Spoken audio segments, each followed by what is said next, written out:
Okay, सो resistivity पढ़ने के लिए हम एक इंपॉर्टेंट चीज पहले करते हैं कि रेजिस्टिविटी आया कहां से।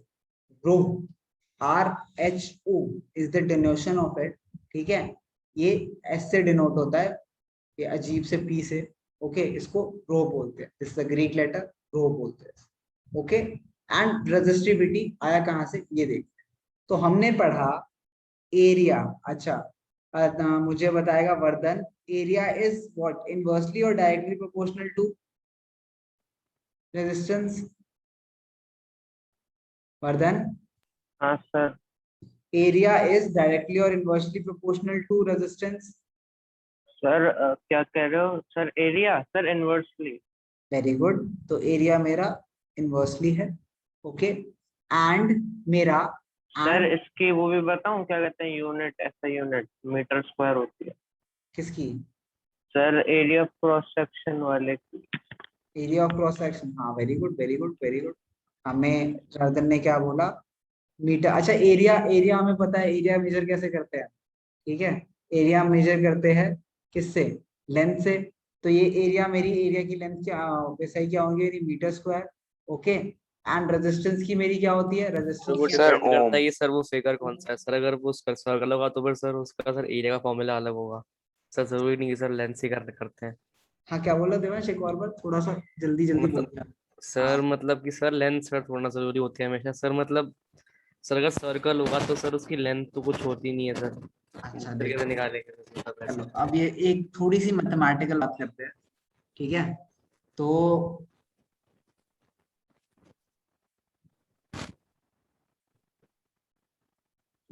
अच्छा देवांश, इसका एरिया क्या है?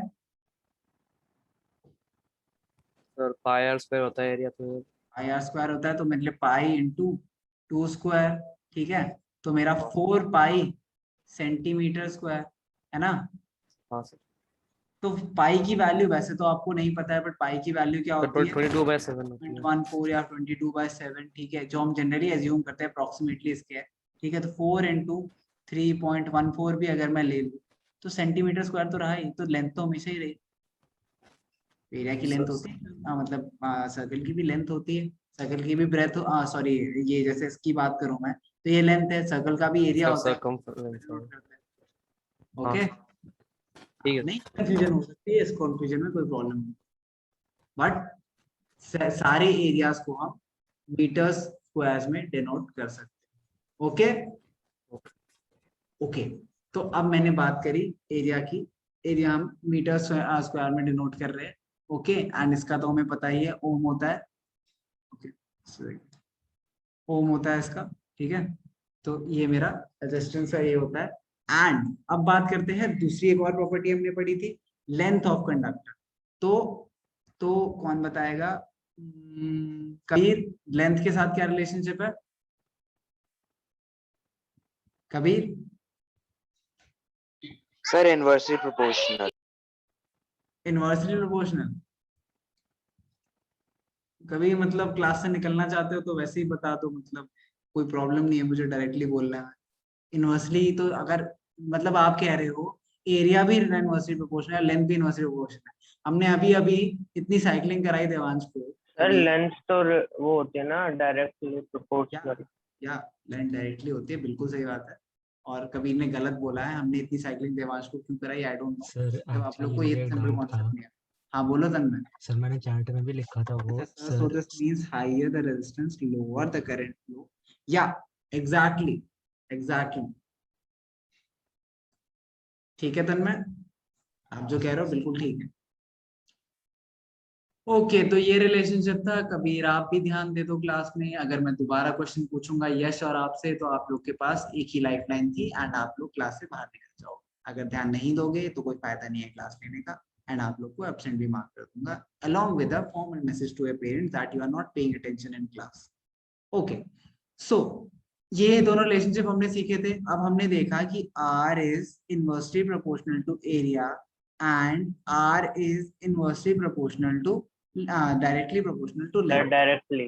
R is proportional to length L divided, by A. है ना। ये एक के साथ डायरेक्ट है, एक के साथ इनवर्स है, तो इसे हम ऐसे Yes लिख sir. सकते हैं, ठीक है। सर हाँ सर बोलो। सर जब मैं रात को पढ़ रहा था तो सर उसमें ऐसा एक सिंबल था जिसकी ऐसा यूनिट थी ओम मीटर, उसमें वो पी सा बना हुआ था। सर वो रो की बात कर रहे हैं। हाँ वो Yes, वही। sir. Sir, तो R सर is वो equals to PL by A. ओहो हाँ भाई, सर वही rho P L L by by होगा ना। मौका दोगे पढ़ाने का या फिर खुद ही पढ़ लो? मौका तो दो, नेक्स्ट स्टेप वही तो है हमारा। अच्छा अच्छा, हाँ सर जी। कौन सर मैं पता बताऊं नहीं। क्यों? हाँ तो ये मेरा सर वो भर गया। कांस्टेंट होगा हाँ इस बार। तो हाँ मैं भी Sir, वही वो बोलने वाला constant of था, proportionality होता है. कांस्टेंट है वो। एग्जैक्टली। तो जब मेरा कोई चीज प्रोपोर्शनल है, ठीक है, तो अगर मैं उसके साथ एक कांस्टेंट लगा दूं, ये हमने लास्ट क्लास में भी डिस्कस करा था कैसे होता है। तो अगर मैं उसके साथ एक कांस्टेंट लगा दूं, यहाँ पे वो क्या है, रो, ए रो, ठीक है, इससे छोटा अरे सर रोप बोलते हैं, रो बोलते हैं। रो बोलते हैं, RHO। RHO रो बोलते हैं, अच्छा आप लोग को जैसे प्रोनाउंस करना है कर लो, ठीक है, रो बोलो इसे, रो। मैं रो इसलिए बोल रहा हूँ जिससे आपको रो ना लगे एंड आप समझो कि ये क्या है, ठीक है, that is the only reason I am saying it, but rho बोलूंगा तो रो रो लगेगा इसलिए बोल, okay, this is rho, RHO, इसको प्रोनाउंस हम रो करते हैं। तो RL/A ये रिलेशनशिप मेरे पे फाइनली आ गई, ओके। एंड ये रो क्या है, ये है मेरी constant of proportionality, constant of proportionality, जिसने बोला very good, constant of sir can add a point? Proportionality, आप बोलोगे रेजिस्टिविटी है, नालिटी है नो ना। सर। ओ अच्छा अच्छा, कोई और पॉइंट है तो बोलो, तो ये रेजिस्टिविटी, हाँ बोलो। सर हो सकता है आप आगे बताओ, पर it depends on temperature and nature of material, क्योंकि लेंथ और एरिया तो आ ही गया है। हाँ हाँ सर। हाँ, ओ माय गॉड, तुम पढ़ाने नहीं दोगे यार, तुम पहले ही सारे स्पॉइलर सर कर। आपको सर वो वाला आपने बता दिया, वो आवाज कट रही थी, alloy do not burn at high temperature वाला। alloy do not burn at high temperature, no, sir मतलब वो क्या कहते हैं, हाँ, इतनी alloys, जल्दी नहीं होता। टंगस्टन। नहीं नहीं नहीं नहीं, I think Vardhan is what Vardhan is trying to say is कि alloys में हायर टेम्परेचर या टेम्परेचर चेंज से इलेक्ट्रिसिटी या पर रेजिस्टेंस पे फर्क नहीं पड़ता है, राइट वर्धन? सर मैं खुद चेक कर लेता हूँ पहले। यही पढ़ा होगा आपने प्रोबेबली। Excuse me sir. हाँ बोलो। सर शायद हम आगे आ गए हैं या फिर हम पीछे हैं सर। अभी जो क्लास में करवाया था मुझे, उसमें 3 इफेक्ट्स ऑफ इलेक्ट्रिक करंट भी बताए थे, 3 heating, effects of magnetic. Electric current, हाँ बेटा करेंगे करेंगे। सर ऑक्सीडाइज लिखा है, सर ऑक्सीडाइज नहीं होता इतनी ऑक्सीडाइज, सर जल्दी। वो आगे की बात कर रहा है। हाँ ओके नहीं सर मैं अभी की बात कर रहा हूँ, ये नेक्स्ट पैराग्राफ ही है। बेटा, हम पैराग्राफ के अकॉर्डिंग नहीं पढ़ते हैं, ठीक है, देयर इज सर नॉट, मतलब वो वही वाली जगह में घूम फिर के Yeah. सर वो we are topic not heating effects. don't worry, we will understand the effects of, we will understand the effects of electric current, just have patience, अभी जो चल रहा है क्लास में उसको समझो, ओके। रजिस्टिविटी से रिलेटेड किसी को कुछ पता हो तो बोलो, आगे पीछे यार क्यों कहानी इतनी, मतलब चैप्टर खत्म थोड़ी हो गया है। अगर चैप्टर खत्म हो जाए, मैं बोलूं chapter is over from my side and then you say कि सर ये कवर नहीं हुआ, वो कवर नहीं हुआ, तब बोलना, okay. Okay Tanmay, Vardhan and everyone else, okay okay sir. Okay sir, got it. नहीं सर, एक्चुअली मुझे ओके। डाउट था कि कहीं मैं छूट ना, मतलब डोंट वरी, मेरे से offend चैप्टर ना। खत्म होगा, रिकॉर्डिंग शेयर होंगी, नोट शेयर होंगे, नहीं दिखता कहीं भी पूछ लो, क्लास में कवर कर लेंगे, ओके यार। पर पढ़ाने दो यार, टाइम होता नहीं है, तुम इतना टाइम खा जाते हो डिस्कशन में। आगे बढ़ते हैं, चलो। तो रेजिस्टिविटी हमें समझ आ गई। रेजिस्टिविटी क्या है, मटेरियल की, मटेरियल की प्रॉपर्टी है, प्रॉपर्टी है। एंड क्योंकि हमने यहीं पे बोल दिया, बहुत ही, किसने बोला था कांस्टेंट ऑफ प्रोपोर्शनैलिटी? Sir, मैंने सर कबीर. कबीर। तो क्योंकि अभी हमें कबीर ने बताया कि वो कांस्टेंट ऑफ प्रोपोर्शनैलिटी है, तो मुझे एक और बात पता चल गई कि ये हमेशा कांस्टेंट रहेगा। मतलब एक मटेरियल का रेजिस्टेंस चेंज हो सकता है, but resistivity is always constant. Resistivity, resistivity of material will not change, ठीक है। और रेजिस्टिविटी जो मेरी है वो किस चीज से आती है, वो आती है, रेजिस्टिविटी आती है मेरी नेचर ऑफ मटेरियल से। नेचर क्या है जो इसका है, नेचर ऑफ मटेरियल, अलग अलग मटेरियल्स के अलग अलग नेचर होते हैं, इसलिए उनकी रेजिस्टिविटी अलग अलग होती है, ठीक है। नॉट टेम्परेचर, जिसने बोला था nature and temperature, no not temperature, ठीक है। Resistivity is constant, temperature has a different effect, ठीक है, उससे रेजिस्टिविटी नहीं चेंज होती, okay. Temperature is a different thing, okay sir. Okay okay. तो हमने क्या सीखा कि हमारा नेचर, जितने भी, ये पूरा मेरा कांस्टेंट है, तो और जितने भी फैक्टर्स है वो सारे इसमें इंक्लूड हो रहे हैं, ये बात बिल्कुल सही है, क्योंकि रेजिस्टेंस मेरा is P constant into L/A, और सब कुछ डिपेंड करेगा इस चीज, ठीक है, ठीक है। रेजिस्टिविटी समझ आ गई सबको? Yes sir. ये नोट करो जल्दी से।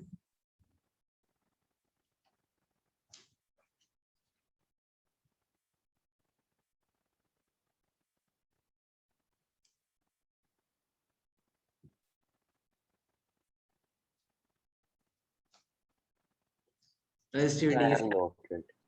क्या बोल रहे हो? Sir, I have written. Noted, अच्छा, तो एक ये भी लिख लो, द रेजिस्टिविटी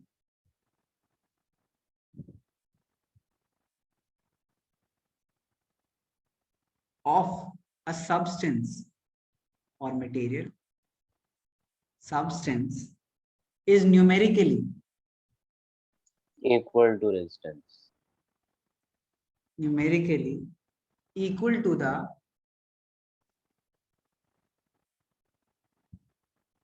resistance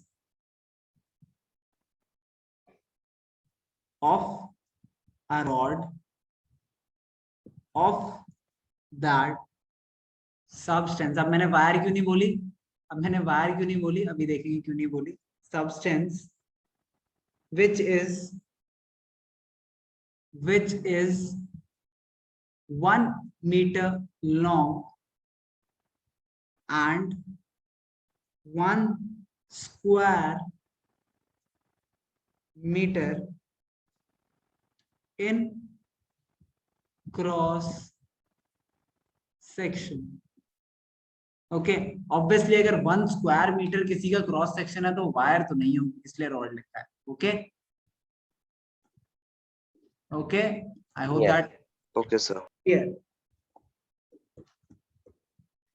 अच्छा, I have written. क्लियर है, वेरी गुड, ये लिख क्लियर है। तो एक और चीज लिखेंगे इसके बारे में, द SI यूनिट। अच्छा, पहले फॉर्मूला भी लिख लेते हैं, यहाँ पे मैं साइड में फॉर्मूला लिख देता हूँ, ठीक है। आर मेरा आया था equal to rho into L/A, तो मेरा रो कितना आया, R into A/L, correct correct, yes sir. Okay. Resistance क्या होता है मेरा, रेजिस्टेंस होता है मेरा, ठीक है, ओम, ठीक है। सर ओम मीटर। क्या होता है मेरा, मीटर, ठीक है। एंड यहाँ पे क्या है, लेंथ मेरे किस में होते हैं, लेंथ मेरे Sir, कितने, area meter square. Sir area meter square होगा। मेरा किस में होता है, मीटर में, सर मीटर। ठीक है। तो इसीलिए मेरी SI यूनिट, अच्छा मीटर से 1 मीटर कट गया, तो रो मेरा क्या बचा, ओम ओम मीटर। मीटर। इसीलिए तो किसी को डाउट हो ओम मीटर कहाँ से है, SI unit of resistivity is ohm metre, okay, ohm metre.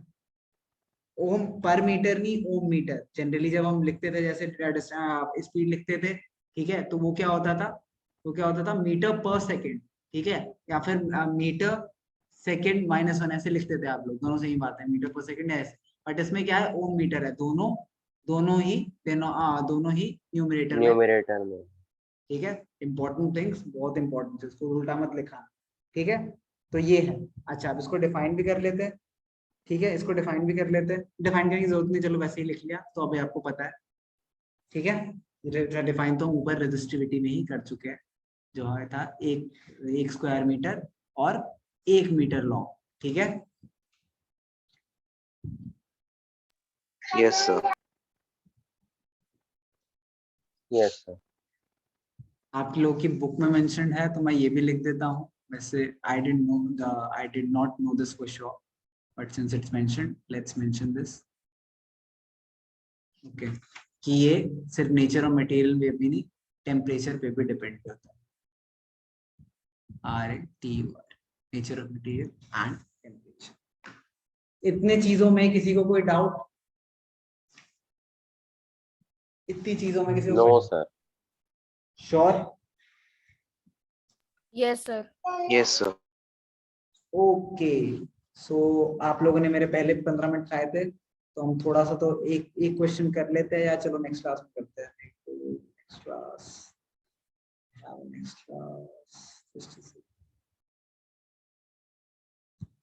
चलो एक क्वेश्चन मैं करा देता हूँ, बस देख लेना, और कुछ नहीं तो देख जरूर लेना। Excuse me sir. हाँ बोलो। सर ये जो आपने वो वाला जो कॉन्सेप्ट करवाया सर, ये समझ में नहीं आ रहा। क्या नहीं समझ आया? रेजिस्टिविटी? नहीं सर, ये सर जो आपने लास्ट वाला जो कॉन्सेप्ट कराया। अच्छा, नहीं रेजिस्टिविटी का मतलब समझ आ गया आपको? Yes sir. हाँ, तो रेजिस्टिविटी का बस हमने ये फॉर्मली डेफिनेशन लिख ली कि रेजिस्टिविटी न्यूमेरिकली क्या होगी। सर उसके नीचे वाला उसके सर, नीचे ये आर वाला। बस SI यूनिट लिखी है मैंने। ये तो क्या करा है मैंने, ये देखो, ये क्या करा है मैंने, ये हमने डिराइव करा था पहले, है ना? ये हमने पहले डिराइव करा था, ठीक है। इससे मैंने P की यहाँ पे रो की वैल्यू निकाल ली, ठीक है, सब कुछ उधर ले गया, तो ये ऐसा बन गया। Okay Tanmay? Okay sir. Okay, and then मैंने इन सब की SI यूनिट लिख दी। तो मेरी रेजिस्टेंस की होती है ओम, एरिया की होती है मीटर स्क्वायर, लेंथ की होती है मीटर। अब मीटर स्क्वायर से 1 मीटर कट गया, ऊपर क्या बचा? सिर्फ ओम मीटर। तो इसलिए मेरी SI यूनिट जो है वो है ohm metre. This is something sir जो आपको एक्चुअली ये लिखने रो की। वाला पार्ट हमें करवाया ही नहीं। हाँ पता है, मुझे पता है, तभी तो मैं करा रहा हूँ तन्मय, मैं क्यों करा रहा हूँ? Okay Tanmay, okay sir. इसीलिए मैं करा रहा हूँ। Excuse me sir. बोलो। सर ये रो की वैल्यू फिक्स्ड रहती है ना? हाँ, constant, it is a constant, Kabir आपने तो ही फिर बोला। Yes sir. सर तो फिर इसकी वैल्यू होती क्या है एक्चुअली? वैल्यू होती क्या है? अच्छा, मतलब डेरिवेशन निकालेंगे कैसे, ये पूछ रहे हो? नो सर, सर इसकी वैल्यू। इसकी वैल्यू यार निकली हुई है, दे रखी है, सबकी अलग अलग सब्सटेंसेस की अलग अलग होती है। नहीं, एक सब्सटेंस की फिक्स्ड होती है, हर सब्सटेंस की सेम नहीं होती, अलग अलग सब्सटेंसेस की अलग अलग होती है, ठीक है। Okay sir. वो under any factor length of wire बढ़ाने कम करने से वो चेंज नहीं होती, ठीक है। Okay sir. ओके, क्वेश्चन अभी के लिए रहने देते हैं, ज्यादा क्लास एक्सटेंड हो जाएगी, आप लोग को समझ नहीं आया क्वेश्चन जल्दीबाजी में, तो नेक्स्ट क्लास में हम क्वेश्चन करेंगे। अभी के लिए आई होप जो सब मैंने कहा था 2 चीजें करने, आपको 2 चीजें क्या करनी है? पहली चीज NCERT के क्वेश्चन सॉल्व करने हैं, जहां तक हम करते जाए। और अभी सर हम 15 क्वेश्चन मैथ्स के, 15 क्वेश्चन साइंस के। वो तो करने ही करने हैं, बट इसको नोट्स को रिपीट भी करना है आपको, याद करके। ओके। एंड आज से डेली के Okay, sir. क्लासरूम के लिंक्स क्रिएट होंगे, तो मैं डेली भी वो भी देखूंगा कि किस कौन नहीं कर रहा, तो तैयार हो जाओ, we are getting serious. Sir डाल दीजिए सर, डालने के बाद आप एक बार ग्रुप पे मैसेज डाल देना। आगे क्या? सर लिंक डालने के बाद गूगल क्लासरूम पे मैसेज कर देना एक बार आप ग्रुप। हाँ हाँ, नहीं हमेशा होगा, डोंट वरी, वो हमेशा होगा। Sir can we leave? हाँ, okay, bye sir bye. Leave Thank you, नहीं sir. Sir, doubt doubt doubt. एक सेकंड।